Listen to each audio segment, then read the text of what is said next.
If you're new to online teaching, you may have some very basic questions, such as, how should I structure my course?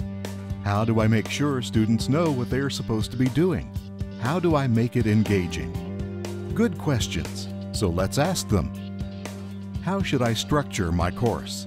I tease about being an organization freak in my online class. I want absolutely everything to be easily accessible. So my course is structured into units with sessions, and each session is about a week long. And in any given week, a student knows that they need to complete one session in order to stay on track. Our courses are structured by units.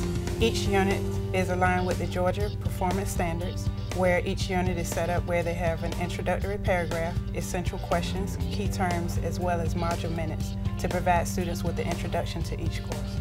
I always begin with an activation, something to capture the student's interest. Usually it's some interesting fact about something we're going to learn and a picture or video to go along with it.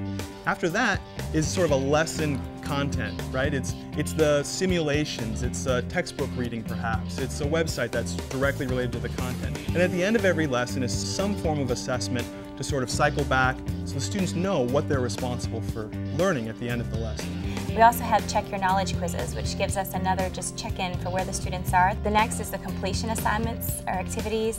These are just the next level of Bloom's taxonomy where you're starting to explore the material a little bit more. These are typically interactive assignments. And then we have mastery assignments, which is your highest level of Bloom's taxonomy where students are creating and applying and really engaging with the material. How do I make sure my students know what to do and what is expected of them? There are a couple of different things I do to make sure that students understand the requirements of my course. One is front loading, so they're getting it in the syllabus, they're seeing it in my course calendar, they're seeing it in the announcements. But then they're also getting those requirements from communications with me, so they're getting text messages and emails and phone calls clarifying exactly what they should be working on. Before a student takes a course for the North Carolina Virtual Public School, they're going to go through a unit called the Getting Started unit. And this is going to associate them or introduce them to all the different things that they might encounter. For instance, the communication, the ways that we communicate with them through messaging or the instant messenger, Blackboard Instant Messenger, or texting and how we're going to do that. And if there's any kind of time frame like office hours that we might use. How do I make my course as stimulating and engaging as possible?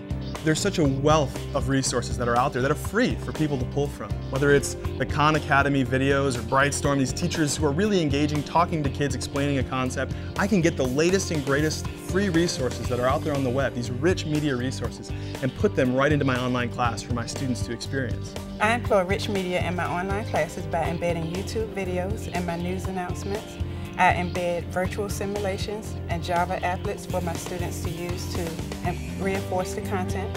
And I also use Vokies, which is a web software that is used to display the information by using voice recognition program. We also do animations, and those could be like cartoon animations or something like Animoto, which is a slideshow.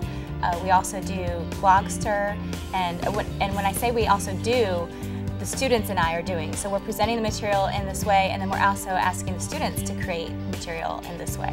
As much as possible, I want to give students in my classroom an experience that they could not possibly have in a face-to-face classroom, and that means I'm pulling in a variety of videos and podcasts and some of the amazing resources that are out there to make their learning richer and deeper. To learn more about INACOL National Standards for Quality Online Teaching, visit us on the web at www.inacol.org.